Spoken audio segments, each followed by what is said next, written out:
لاکھوں کروڑوں درود و سلام ہو تمام انبیاء علیہم الصلوۃ والسلام پر، خصوصاً آخری نبی تاجدار مدنی جناب محمد اکرم صلی اللہ علیہ وسلم پر، اللہم صلی علیہ اللہم بارک علیہ۔ محترم سامعین کرام، حاضرین جمعہ، پچھلے خطبے میں آپ کے سامنے فضائل حرمین کے تعلق سے چند مختصر باتیں آپ کے سامنے ذکر کی تھی۔ آج کے خطبے میں بھی فضائل حرمین کے حوالے سے مزید چند باتیں ذکر کرنے کی کوشش کروں گا۔ اس سے قبل کہ میں آپ کے سامنے ان باتوں کو ذکر کروں، اللہ رب العالمین سے دعا کرتا ہوں کہ الہ العالمین ہم تمام لوگوں کے اس بیٹھک کو، اس عبادت کو اور اس خطبے میں جو کچھ کہی سنی جائے ان تمام باتوں کو کہنے سننے سے زیادہ عمل کرنے کو توفیق عنایت فرمائیں، آمین تقبل یا رب العالمین۔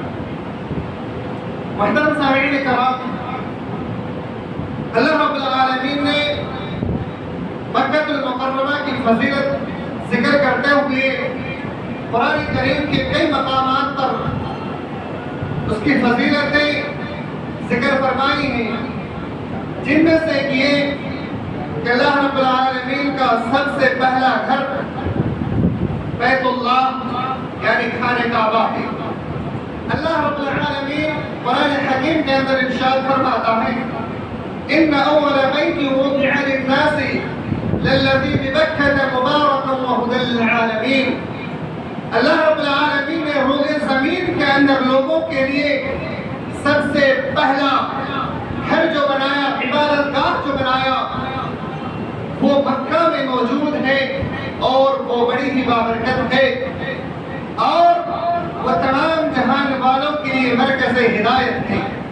فیہ آیات بینات مقام ابراہیم، اور وہاں پر کئی ساری کھلی نشانیاں ہیں جن میں سے مقام ابراہیم ہے۔ فیہ آیات بینات مقام ابراہیم ومن دخلہ کان آمنا، اور جو شخص وہاں پر داخل ہوا وہ امن والا ہو گیا۔ ومن دخلہ کان آمنا وللہ علی الناس حج البیت من استطاع الیہ سبیلا، اور اللہ رب العالمین پر بندوں کا یہ حق ہے کہ بندہ جو بھی خانہ کعبے پر جانے کی استطاعت رکھے، وہاں پر پہنچنے کی استطاعت رکھے، وہ چاہیے کہ وہ بیت اللہ کا حج کرے اور طواف کرے۔ ومن کفر، اور اللہ رب العالمین کے اس حکم کا جو شخص انکار کرے گا، جو شخص انکار کرے گا، نافرمانی کرے گا، فإن اللہ غنی عن العالمین، تو وہ شخص یہ جان لے کہ اللہ رب العالمین تمام جہان والوں سے بے نیاز ہے۔ اس آیت کریمہ میں اللہ رب العالمین حج کی فضیلت کو ذکر فرمائی ہے کہ جس شخص کو اللہ رب العالمین نے استطاعت سے نوازا ہے وہ شخص چاہیے کہ وہ حج کرے۔ ساتھ ہی ساتھ 5 فضیلتوں کا بھی ذکر فرمایا ہے کہ مکہ المکرمہ کی ساتھ ہی ساتھ 5 فضیلتیں ہیں۔ پہلی فضیلت یہ کہ بیت اللہ کا پہلا گھر ہونا، روئے زمین کے اندر اس کو یہ شرف حاصل ہے۔ حضرت ابو ذر رضی اللہ تعالی عنہ بیان فرماتے ہیں کہ میں نے اللہ کے رسول صلی اللہ علیہ وسلم سے پوچھا، اللہ کے رسول صلی اللہ علیہ وسلم، روئے زمین کے اندر سب سے پہلی مسجد کون سی ہے؟ اللہ کے رسول صلی اللہ علیہ وسلم نے فرمایا مسجد حرام۔ پھر صحابی نے پوچھا اے اللہ کے رسول صلی اللہ علیہ وسلم پھر کون سی؟ آپ صلی اللہ علیہ وسلم نے فرمایا مسجد اقصی۔ پھر پوچھا اس کے بعد پھر آپ صلی اللہ علیہ وسلم نے فرمایا کہ ان دونوں مسجدوں کی مدت 40 سال کی ہے۔ مسجد حرام، مسجد اقصی، دونوں مسجدوں کی فاصلہ جو ہے وہ 40 سال کا فاصلہ ہے۔ اس حدیث کے اندر اس بات کو واضح کر دی گئی ہے کہ روئے زمین کے اندر اگر سب سے پہلے کوئی مسجد بنائی گئی وہ بیت اللہ ہے، خانہ کعبہ ہے، مسجد حرام ہے۔ دوسری فضیلت، اس مسجد کو بابرکت ہونے کا شرف حاصل ہے، جیسا کہ اللہ نے فرمایا یہ وہ بابرکت ہے. اور تیسری فضیلت یہ تمام جہان والوں کے لیے مرکز ہدایت بنا دیا، یعنی ہدایت کا مرکز بنا دیا. یہ تمام جہان والوں کے لیے توحید کا، ہدایت کا ایک مرکز ہے. اس کے بعد چوتھی فضیلت جو اللہ رب العالمین نے بیان فرمایا وہ یہ کہ یہاں پر کئی ساری کھلی نشانیاں ہیں، جیسے زمزم، مقام ابراہیم، یہ سب کھلی نشانیاں وہاں پر موجود ہیں. مقام ابراہیم وہ پتھر ہے جس پتھر پر حضرت ابراہیم علیہ السلام کھڑے ہو کر کے خانہ کعبہ کو تعمیر کیا تھا. اللہ رب العالمین نے اس پتھر کو محفوظ کر دیا، آنے والے قیامت تک کے تمام انسانوں کے لیے ایک نشانی بنا دیا، ایک نشانی بنا کر کے تمام لوگوں کے لیے ایک عبرت بنا دیا کہ اللہ رب العالمین نے اس پتھر کے ذریعے سے ابراہیم علیہ السلام کی مدد کی. اس پر چڑھ کر کے ابراہیم علیہ السلام نے خانہ کعبہ کو تعمیر کیا. پانچویں فضیلت، اس گھر میں جو بھی شخص داخل ہو جاتا ہے وہ امن والا ہو جاتا ہے، وہ سکون والا ہو جاتا ہے، اسے دنیا سے کوئی مطلب نہیں ہوتا ہے. وہ دنیا سے بے خبر ہو کر کے ایک اللہ رب العالمین کی طرف، وہ ایک سوئی ہو کر کے ایک اللہ کی طرف مائل ہو جاتا ہے، وہ امن والا ہو جاتا ہے. میرے بھائیوں، پانچ فضیلتیں اللہ رب العالمین نے اس آیت کریمہ کے اندر ذکر فرمایا. مزید اللہ رب العالمین نے خانہ کعبہ کی فضیلت کو ذکر کرتے ہوئے بیان فرمایا وَإِذْ جَعَلَ اللَّهُ الْكَعْبَةَ الْبَيْتَ الْحَرَامَ قِيَامًا لِلنَّاسِ. اللہ رب العالمین نے بیت الحرام کو، بیت اللہ کو لوگوں کا قیام کا ذریعہ بنایا. قیام للناس، مفسرین کرام بیان فرماتے ہیں قیام للناس سے مراد یہاں پر لوگ آنے جانے والے لوگوں کو بنا دیا. اور یقیناً ہر سال انسان حج اور عمرے کی نیت سے وہاں پر آتے جاتے رہتے ہیں. مزید آگے اللہ رب العالمین نے فرمایا جعل اللہ الکعبۃ البیت الحرام قیاما للناس. اللہ رب العالمین نے آگے بیان فرمایا بیت اللہ کو اللہ رب العالمین نے لوگوں کے لیے قیام گاہ بنایا، مرکز بنایا. مولانا عبد الرحمن کیلانی رحمۃ اللہ علیہ بیان فرماتے ہیں اس آیت کریمہ قیام للناس کی تین تفسیریں ہیں اور تینوں اپنی اپنی جگہ صحیح ہیں. سب سے پہلی تفسیر قیام للناس سے مراد اس دور کے اور اس دور سے پچھلے جو لوگ گزر چکے ہیں اور آنے والے قیامت تک کے تمام لوگ مراد دیے جا سکتے ہیں. پھر اس کا معنی یہ ہوگا کہ جب تک بیت اللہ کی بقا اور قیام کا باعث ہے تب تک دنیا کا بقا ہے. جب بیت اللہ کو اٹھا لیا جائے گا تو دنیا میں ختم ہو جائے گا. اور اسی تفسیر کو ترجیح دیتے ہوئے امام بخاری رحمۃ اللہ علیہ نے اپنی صحیح کتاب صحیح بخاری میں ایک حدیث کو ذکر فرمائی ہے. حضرت ابو ہریرہ رضی اللہ تعالی عنہ بیان فرماتے ہیں کہ اللہ کے رسول صلی اللہ علیہ وسلم نے ارشاد فرمایا کہ يخرب الكعبة البيت الحرام ذوي السواقتين من الحبشة. حضرت ابو ہریرہ رضی اللہ تعالی عنہ اس حدیث کے راوی ہیں. اللہ کے رسول صلی اللہ علیہ وسلم بیان فرماتے ہیں قیامت سے پہلے ایک حقیر کمزور حبشی غلام خانہ کعبہ کو آ کر کے ڈھا دیں گے، اس کو ختم کر دیں گے، توڑ دیں گے، منہدم کر دیں گے. یعنی اس حبشی سے پہلے پاورفل سے پاورفل انسان، طاقتور سے طاقتور انسان اگر خانہ کعبہ کو منہدم کرنا چاہے، توڑنا چاہے تو وہ نہیں توڑ سکتا. اللہ رب العالمین اس چیز کو واضح کر دیا کہ خانہ کعبہ جب تک دنیا میں باقی ہے تب تک دنیا والوں کا بقا ہے، دنیا والے دنیا میں باقی رہیں گے. جب خانہ کعبہ کو منہدم کر دیا جائے گا پھر دنیا میں ختم ہو جائے گا. دوسری تفسیر قیام للناس کی یہ بیان فرماتے ہیں کہ اس آیت سے مراد صرف عرب والے لوگ مراد کیے جائیں گے، کیونکہ چند محرم مہینوں میں اور ان مہینوں میں سال کے آخر کے تہائی مہینوں میں لوگ جب حج و عمرہ کے لیے جاتے تھے تو وہ مہینے تمام لوگوں کے لیے حرمت والا مہینہ کہلاتا تھا. اس میں بڑے امن اور پرسکون کے ساتھ لوگ سفر کیا کرتے تھے، تجارت کیا کرتے تھے.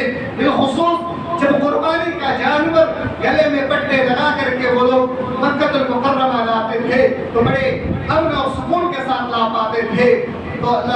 تو اس آیت کریمہ سے مراد وہ لوگ لیے گئے ہیں کہ جو لوگ اپنے جانوروں کو بیت اللہ لے کر جاتے تھے. یہ بھی مراد صحیح. اور تیسری تفسیر جو بیان کی گئی ہے وہ یہ کہ مکہ اور اس کے ارد گرد کے لوگ ہیں. جب باہر والے لوگ آتے ہیں تو وہاں پر قیام کرنے والے لوگوں کے لیے وہ لوگ کھانا اور پینے کا انتظام کرتے ہیں. اس سے اس کو آمدنی ہو جاتی ہے. یعنی آمدنی اور تجارت کا ذریعہ بھی اللہ رب العالمین نے بیت اللہ کو بنایا ہے. یہ تینوں تفسیر مولانا عبد الرحمن کیلانی رحمۃ اللہ علیہ نے بیان فرمائی. تو خانہ کعبہ کی یہ ساری فضیلتیں ہیں. میرے بھائیو، دنیا کے طاقتور سے طاقتور انسان، دنیا کے پاورفل سے پاورفل انسان آج ہی نہیں بلکہ آج سے پہلے جتنے لوگوں نے خانہ کعبہ کو منہدم کرنے کی کوشش کی، اللہ رب العالمین نے سارے لوگوں کو ایسے نیست و نابود کیا اور آنے والے وقت کے لوگوں کے لیے ایک ایسا عبرتناک انجام بنایا کہ آنے والے وقت میں لوگ انہیں دیکھیں اور نصیحت حاصل کریں. اللہ سبحانہ و تعالیٰ نے اما پارہ کے اندر ایک سورت نازل فرمائی ہے، سورۃ الفیل. ألم تر كيف فعل ربك بأصحاب الفيل ألم يجعل كيدهم في تضليل وأرسل عليهم طيرا أبابيل ترميهم بحجارة من سجيل فجعلهم كعصف مأكول. ابرہا نامی ایک شخص جو یمن کا گورنر تھا، وہ شخص مکہ میں ان کے تجارتی، تمدنی، معاشی، سیاسی فوائد کو دیکھ کر کے بڑا حسد کرتا تھا اور خانہ کعبہ کی عزت اور عظمت و تقدس کی بنا پر ان کے دل میں بڑی بغض اور حسد ہو گئی تھی. اس نے یہ سوچا کہ میں کیوں نہ یمن میں ایک ایسا گھر تعمیر کروں، ایک ایسا محل تعمیر کروں جس گھر میں لوگ آئے، عبادت کرے اور یہ تمام دنیا والوں کے لیے سیاسی اور تمدنی اور پیسے کمانے کا ایک ذریعہ بن جائے، لوگ یہیں پہ آ کر کے عبادت کریں. اس نے یہ سوچ کر کے اس گھر کو تعمیر کیا، لیکن لوگ اس کی طرف مائل نہیں ہوئے. حتیٰ کہ چپکے سے ایک شخص جا کر کے اس کے گھر میں جا کر کے ٹوائلٹ کر دیا اور پاخانہ کر دیا. اس کو بڑا غصہ آیا اور اس کو ایک بہانہ مل گیا کہ خانہ کعبہ کا منہدم کر دیں. اس نے 60,000 افراد سے مشتمل ایک لشکر جرار کو تیار کیا اور 13 ہاتھی بھی لے کر کے وہ آئے.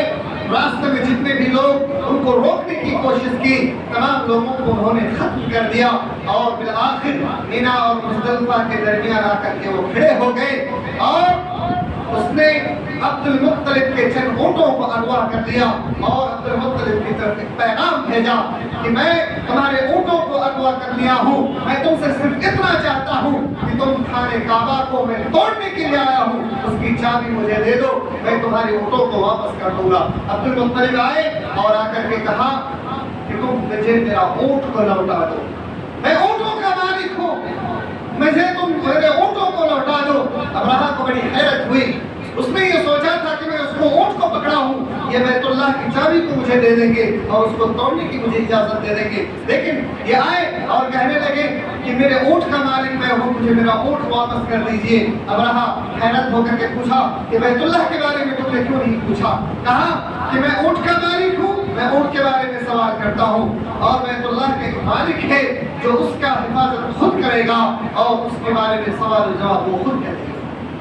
اور پھر اللہ رب العالمین نے چھوٹے چھوٹے پرندوں کو ان ابرہا اور اس کے لشکروں کی طرف بھیجا جو اپنی چونچ میں اور اپنے پروں میں چھوٹے چھوٹے پتھر لے کر کے آئے اور ان کے اوپر ایسے پھینکا جیسے کہ کوئی بم بارود اس کے اوپر پھینکا جا رہا ہو اور پھر وہیں پر وہ ہلاک و برباد ہو گئے. اور بھاگتے بھاگتے سارے لوگ وہاں سے کچھ لوگ بھاگ نکلے اور کچھ لوگ وہیں پہ ہلاک و تباہ و برباد ہو گئے. تو دنیا میں چاہے جس نے بھی خانہ کعبہ کو منہدم کرنے کی ناپاک کوششیں کی، اللہ رب العالمین نے اسے زمین سے اکھیڑ کر کے پھینک دیا. ساتھ ہی اللہ رب العالمین نے ایسے لوگوں کو وعیدیں بھی سنائی ہے کہ جو لوگ خانہ کعبے میں آنے سے لوگوں کو روکے، ایسے لوگوں کے لیے بھی دردناک عذاب ہے. اللہ رب العالمین نے ارشاد فرمایا ان الذين كفروا ويصدون عن سبيل الله عن المسجد الحرام جعلناه للناس سواء ومن يرد فيه بإلحاد بظلم نذقه من عذاب أليم. اللہ رب العالمین نے فرمایا جن لوگوں نے کفر کیا اور مسجد حرام سے لوگوں کو روکنے کی ناپاک کوششیں کی، جبکہ خانہ کعبہ کو ہم نے وہاں کے مقامی لوگوں کے لیے اور باہر سے آنے والے لوگوں کے لیے برابر کیا ہے، تمام لوگوں کے لیے برابر مقام و مرتبہ ہے، تمام لوگ وہاں پہ آ سکتے ہیں، سکون اختیار کر سکتے ہیں، حج عمرہ کر سکتے ہیں، لیکن اگر کسی نے وہاں پہ آنے سے روکنے کی کوشش کی پھر اس کے لیے دردناک عذاب ہے. میرے بھائیوں، اسی طریقے سے اللہ رب العالمین نے مسجدوں سے روکنے کے بارے میں ایک آیت کریمہ نازل فرمائی کہ اگر کوئی شخص مسجدوں میں آنے سے لوگوں کو روکے تو اللہ رب العالمین اس کو دنیا میں بھی ذلیل کرتا ہے اور آخرت میں بھی ذلیل کر دے گا. وَمَنْ أَظْلَمُ مِمَّنْ مَنَعَ مَسَاجِدَ اللَّهِ. اللہ نے فرمایا جو بھی شخص مسجدوں میں لوگوں کو آنے سے روکے ایسے لوگوں کو اللہ رب العالمین دنیا میں بھی ذلیل کرتا ہے اور آخرت میں بھی ذلیل کرے. میرے بھائیوں، اس لیے مسجد میں اگر آپ کا خود نفس آنے سے آپ کو روکے تو گویا کہ آپ خود اپنے آپ کو ذلت میں اور رسوائی میں ڈھا رہے ہیں، اور اگر کوئی دوسرا شخص آپ کو مسجدوں میں آنے سے روکے تو گویا کہ وہ بھی اپنے آپ کو ذلیل اور رسوا کر رہا ہے دنیا و آخرت کی وجہ سے. اس لیے میرے بھائیوں، آپ اپنے نفس کو بھی ماریں اور دوسرے لوگوں کو بھی تاکید کریں کہ مسجدوں میں آنے کا اہتمام کریں. مسجدوں کی بڑی فضیلت اللہ رب العالمین نے ذکر کی. میرے بھائی، قرآن کریم کے اندر اسی طریقے سے مکے کے حوالے سے اور بھی کئی ساری فضیلتیں ذکر فرمائی ہیں، اور ساتھ ہی مدینہ المنورہ کے بارے میں بھی کئی ساری فضیلتیں اللہ رب العالمین نے ذکر فرمائی ہیں. اور میں سے ایک اللہ رب العالمین نے مدینہ المنورہ کے بارے میں ذکر فرمایا. قرآن کریم کے اندر اس کا ذکر فرمایا کہ ما كان لأهل المدينة ومن حولهم من الأعراب. مدینہ کے الفاظ قرآن کریم کے اندر ذکر فرماتے تھے، مدینہ کا ذکر فرمایا. اسی طریقے سے ایک اور مقامات پر اللہ رب العالمین نے مدینہ کے جو باشندے ہیں، مدینہ کے جو انصار ہیں، ان کی تعریف کرتے ہیں. اللہ رب العالمین نے یوں پر ارشاد فرمایا والذین تبوؤا الدار والایمان من قبلهم يحبون من هاجر اليهم ولا يجدون في صدورهم حاجة مما اوتوا ويؤثرون على انفسهم ولو كان بهم خصاصة ومن يوق شح نفسه فاولئك هم المفلحون. فرمایا والذین تبوؤا الدار، یہاں دار سے مراد مدینہ ہے کہ جو لوگ مکہ سے ہجرت کر کے یا دیگر جگہوں سے ہجرت کر کے دار میں یعنی مدینہ میں تشریف لائے، یہ دار والے مدینے والے ان سے پہلے ایمان لا چکے تھے. تبوؤا الدار من قبلهم يحبون من هاجر اليهم، اور جو ان کی طرف ہجرت کر کے آئے ہیں ان سے یہ بڑی دلوں سے محبت کرتے ہیں.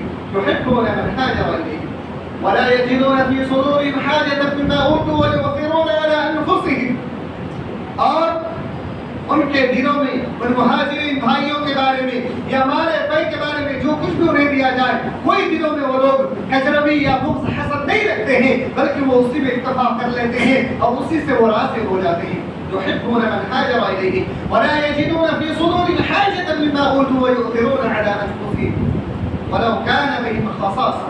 کہتے ہیں اگر وہ خود فقر و فاقہ میں مبتلا ہو جائے لیکن اپنے مہاجرین بھائیوں کی وہ مدد کرتے ہیں اور اپنے آس پر ان کو ترجیح بھی دیتے ہیں. وَمَنْ يُوقَ شُحَّ نَفْسِهِ، پھر ایسے لوگوں کی بشارت اللہ رب العالمین دے رہا ہے کہ جو لوگ اپنے نفس کو کنٹرول کر لے، جو لوگ اپنے نفس کو روک لے برائیوں سے، فضول خرچیوں سے، اپنے نفس کو روک لے دیگر چیزوں سے، تو پھر اللہ رب العالمین فرماتا ہے وَمَنْ يُوقَ شُحَّ نَفْسِهِ فَأُولَٰئِكَ هُمُ الْمُفْلِحُونَ. تو یہی لوگ کامیاب ہونے والا ہے. حضرت ابو ہریرہ رضی اللہ تعالی عنہ بیان فرماتے ہیں اس آیت کریمہ کے پس نظر پر کہ آیت کریمہ کیسے نازل ہوئی. بڑا پیارا حدیث ہے اور اس میں جو واقعہ بیان کیا گیا ہے ہم اور آپ کے لیے ایک بہت ہی نصیحت آموز بات ہے.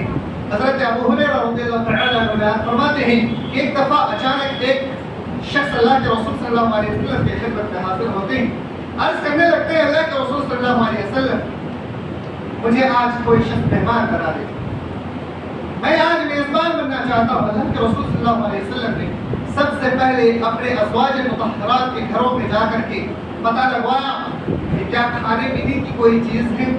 سب سے پہلے کسی ازواج مطہرات میں سے کسی کے گھر خبر بھجوایا تو وہاں سے خبر ملی. اللہ کی قسم جس ذات نے آپ کو نبی بنا کر کے اور سچے نبی بنا کر کے بھیجا ہے اس ذات کی قسم میرے گھر میں آج پانی کے سوا کوئی اور چیز نہیں ہے. یہ ازواج مطہرات کے گھر کی بات ہے. اللہ کے رسول صلی اللہ علیہ وسلم نے دوسرے ازواج مطہرات کے گھر میں بھیجے, وہاں سے بھی یہی جواب ملے.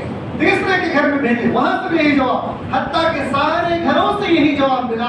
پھر بالآخر اللہ کے رسول صلی اللہ علیہ وسلم نے صحابہ کرام کی طرف متوجہ ہوئے اور فرمایا کہ آپ میں سے کون وہ شخص ہے جو میرے اس مہمان کو اپنا مہمان بنا لے, اللہ رب العالمین اس کے اوپر رحم فرما.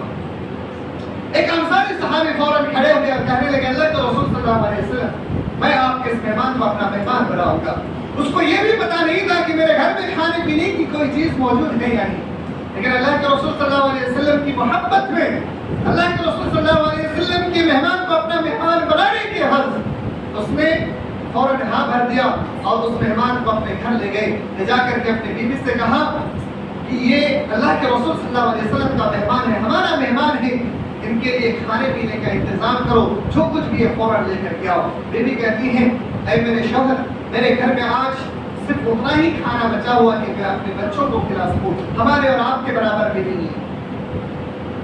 پھر شوہر کہتے ہیں, انصاری صحابی کہتے ہیں کہ آپ ایسا کریں کہ بچے جب کھانے پینے کو مانگے آپ انہیں کسی طریقے سے بہلا پھسلا کر کے سنا دیں, پھر جب میرے مہمان کو لے کر کے میں ساتھ میں کھانا کھانے بیٹھوں تو آپ گھر کے اندر تشریف لانا اور ایک تیزی رفتار سے چلنا تاکہ کسی میں کھانے کا ایکٹنگ کروں گا اور اتنے میں آپ چلنا تاکہ ہوا سے چراغ بجھ جائے اور اندھیرے میں ہم دونوں کھانا کھائیں. ایک تدبیر تھی کھانا کھانے کی, کیونکہ مختصر سا کھانا تھا, اگر وہ بھی ساتھ میں کھانا کھاتے تو مہمان بھوکے رہ جاتے, صرف مہمان کو کھانا کھلانا چاہتے تھے. تو پھر اسی طریقے سے بیوی نے کیا اور پھر اس انصاری صحابی نے صرف کھانا کھانے کی ایکٹنگ کی اور اس صحابی کو وہ جو مہمان تھے اس کو کھانا کھلایا. اللہ کے رسول صلی اللہ علیہ وسلم صبح ہوتے ہی لوگوں سے بیان کرنے لگے کہ فلاں مرد اور فلاں عورت پر اللہ رب العالمین بڑا خوش ہوا, بلکہ اللہ رب العالمین ان دونوں پر ہنس بھی پڑے. پھر یہ آیت کریمہ نازل ہوئی والذین تبوؤا الدار والایمان من قبلہم یحبون من ہاجر الیہم ولا یجدون فی صدورہم حاجۃ مما اوتوا ویؤثرون علی انفسہم ولو کان بہم خصاصۃ. کہ وہ لوگ اپنے آپ پر ترجیح دیتے ہیں, اپنے مہاجرین بھائیوں پر, اپنے مہمانوں پر اپنے آپ پر ان کو ترجیح دیتے ہیں, گرچہ وہ اپنے گھروں میں فقر و فاقہ میں مبتلا ہو, کھانے پینے کی چیزیں میسر نہ ہو, لیکن وہ اپنے مہمانوں کو ترجیح دیتے ہیں اور اپنے مہاجرین بھائیوں کو اپنے آپ پر ترجیح دیتے ہیں. اللہ رب العالمین ایسے لوگوں کو بشارت دیتے ہیں. سبحان اللہ, کتنی بڑی بشارت ہے میرے بھائیوں. اس حدیث کے اندر ایک بڑا مسئلہ ہے, میں آپ کو بیان کرتا ہوں. وہ مسئلہ یہ کہ اللہ کے رسول صلی اللہ علیہ وسلم کا عدل کا معاملہ کتنا بہترین تھا کہ آپ صلی اللہ علیہ وسلم کے گھر میں کئی ساری ازواج مطہرات تھی, سب کو اتنا درمیانہ معاملہ اختیار کر کے کھانے پینے کی چیزیں دی تھی کہ سارے گھروں میں ایک ساتھ کھانے پینے کی چیزیں ختم ہو گئی اور پھر صرف پانی پینے کو بچ گئے اور کھانے کی چیزیں ساری ختم ہو گئی. اس لیے امت مسلمہ کے لیے یہ جائز و درست ہے, اگر آپ کے پاس استطاعت ہے تو آپ ایک کے بجائے 2-3 شادیاں کریں, لیکن ان کے ساتھ عدل کا معاملہ اختیار کریں. اگر کسی کے ساتھ زیادتی کر رہے ہیں اور کسی کے ساتھ حق تلفی کر رہے ہیں تو یقیناً اللہ رب العالمین کے ہاں آپ کی پکڑ ہوگی. اس لیے سارے لوگوں کے ساتھ درمیانہ اور عدل کا معاملہ اختیار کریں تاکہ آپ کو دنیا میں بھی سکون ملے اور آخرت میں بھی آپ کو جنت الفردوس میں اعلیٰ مقام ملے. اور دوسرا بڑا مسئلہ یہ کہ آپ کے گھر میں اگر کوئی مہمان آتا ہے تو آپ ان کو یوں ہی دھتکار کر کے نہ بھیج دیں, کیونکہ جنت الفردوس پہ اعلیٰ مقام پانے کی یہ سرٹیفکیٹ ہے, اللہ کو خوش کرنے کی سرٹیفکیٹ ہے. اگر آپ چاہتے ہیں کہ آپ کو دیکھ کر کے اللہ رب العالمین خوش ہو جائے تو آپ کے گھر میں جب کوئی مہمان آئے خوشی کے ساتھ اس مہمان کی مہمان نوازی کریں. تو مہمانوں کی مہمان نوازی کرنا سیکھیں اگر آپ اللہ رب العالمین کی خوشی اور رضامندی چاہتے ہیں. اس لیے میرے بھائیوں, اللہ کے رسول صلی اللہ علیہ وسلم مہمان نوازی کی بھی بڑی ترغیب دلائی ہے. میرے بھائیوں, اسی حوالے سے ایک اور مختصر واقعہ ہے حضرت عبد الرحمن بن عوف رضی اللہ تعالی عنہ کی. جب یہ صحابی بھی ہجرت کر کے مدینہ تشریف لائے تو اللہ کے رسول صلی اللہ علیہ وسلم نے انصاری صحابیوں کو بیان فرمایا کہ آپ اپنے مہاجرین بھائیوں کی مدد کریں. انصاری بھائیوں نے اتنی مدد کی, انہوں نے یہ تک کہہ دیا کہ میرے پاس جو بھی جائیداد ہے, پیسے دولت ہے, میں ان کو آدھا آدھا تقسیم کر دیتا ہوں, آدھا اپنے پاس رکھتا ہوں, آدھا اپنے مہاجر بھائی کو دے دیتا ہوں. حتیٰ کہ جن بھائیوں کے پاس دو دو بیویاں تھیں اور جوان بیٹیاں تھیں, وہ اپنی دو بیویوں میں سے ایک پسندیدہ بیوی کو اپنے مہاجر بھائی کے لیے قربان کرنے پر تیار ہو گئے تھے کہ میرے مہاجر بھائی جو پسند کر لے جس بیوی کو, میں اسے طلاق دیتا ہوں اور پھر وہ اس سے نکاح کر لے, یا پھر اگر جوان بیٹیاں ہیں ان کے ساتھ وہ نکاح کر لے. یہ ان کا رحم دلی اور اپنے آپ پر فوقیت اور ترجیح دینے کی ترغیب تھی, اور وہ اپنے آپ پر اس طریقے سے ترجیح دیا کرتے تھے. یہ محبت تھی میرے بھائی. حضرت عبد الرحمن بن عوف کا بھی معاملہ کچھ ایسا ہی ہے. حضرت عبد الرحمن بن عوف کو حضرت ربیع رضی اللہ تعالی عنہ کے ساتھ جب بھیجا, انہوں نے ایسا ہی کہا. حضرت عبد الرحمن بن عوف نے کہا نہیں, مجھے آپ کے جائیداد بھی نہیں چاہیے اور آپ اپنی بیوی کو اپنے ساتھ ہی رکھیں, بس آپ سے چند پیسے مجھے قرض کے طور پر چاہیے اور وہ قرض میں قریب آپ کو لوٹا دوں گا. چند پیسے لیے اور مارکیٹ میں گئے اور مارکیٹ میں جا کر کے تجارت کرنا شروع کیا, بزنس کرنا شروع کیا. میرے بھائیوں, یہاں پر ایک مسئلہ یہ بھی میں آپ کو واضح کر دوں, اگر کوئی شخص فقر و فاقہ میں مبتلا ہو جائے تو وہ انسان غمگین نہ ہو, پریشان نہ ہو, بلکہ کسی اپنے معتبر شخص بھائی سے چند پیسے قرض لے کر کے چھوٹا موٹا کوئی بزنس شروع کر دے. دوسروں کے سامنے ہاتھ پھیلانے سے بہتر ہے کہ آپ چند پیسے قرض لے کر کے آپ بزنس شروع کر دیں تاکہ آپ کو اس سے برکتیں اور رحمتیں حاصل ہو. حضرت عبد الرحمن بن عوف وہ ایک ہی دن میں چند پیسے جو قرض پہ لیے تھے ایک ہی دن میں جا کر کے اسے واپس کر دیے, اور پھر دھیرے دھیرے اس نے صبر کیا اور اس سے اپنے بزنس کو بڑھانے کی کوشش کی. حتیٰ کہ ایک ایسے بڑے بزنس مین کے نام سے جانا جاتا ہے کہ اسلام آج کے دور میں مسلم لیڈروں میں سب سے بڑے لیڈروں میں ان کا نام آتا ہے حضرت عبد الرحمن بن عوف کا. حضرت عبد الرحمن بن عوف مسلم جو لیڈر تھے تجارتی معاملے میں, وہ سب سے بڑے تاجر کہلائے جاتے تھے. حضرت عثمان غنی رضی اللہ تعالی عنہ اور حضرت عبد الرحمن بن عوف رضی اللہ تعالی عنہ بڑے بڑے لیڈروں میں شمار کیے جاتے ہیں تجارت کے معاملے میں. میرے بھائیوں, اس لیے فقر و فاقہ میں اگر کوئی مبتلا ہو جائے تو وہ اللہ رب العالمین کی رحمت سے نا امید نہ ہو, بلکہ وہ تجارت کرے, بزنس کرے, اس میں رحمت بھی ہے, برکت بھی ہے. لوگوں کے سامنے لوگوں کی مدد لینے سے بہتر ہے کہ آپ چند پیسے قرض لے کر کے آپ بزنس کریں, اس میں برکت ہے. تو یہ مدینے کی چند فضیلتیں اللہ کے رسول صلی اللہ علیہ وسلم نے ذکر فرمائی ہیں, ساتھ ہی اور بھی کئی ساری فضیلتیں ذکر فرمائی ہیں. اللہ رب العالمین سے دعا کرتے ہیں کہ الہ العالمین ہم تمام لوگوں کے دلوں میں حرمین شریفین کی محبت کو پیدا فرما دے. یا اللہ ہم تمام لوگوں کے دلوں میں اسی طریقے سے ایک دوسرے کے لیے محبت کو پیدا فرما دے جس طریقے سے صحابہ کرام کے دلوں میں محبتیں پیدا ہوئی تھی. اے اللہ ہم تمام لوگوں کے دلوں میں ایک دوسرے کی محبت اور الفت کو پیدا فرما دے. آمین. تقبل یا رب العالمین وآخر دعوانا ان الحمد للہ رب العالمین.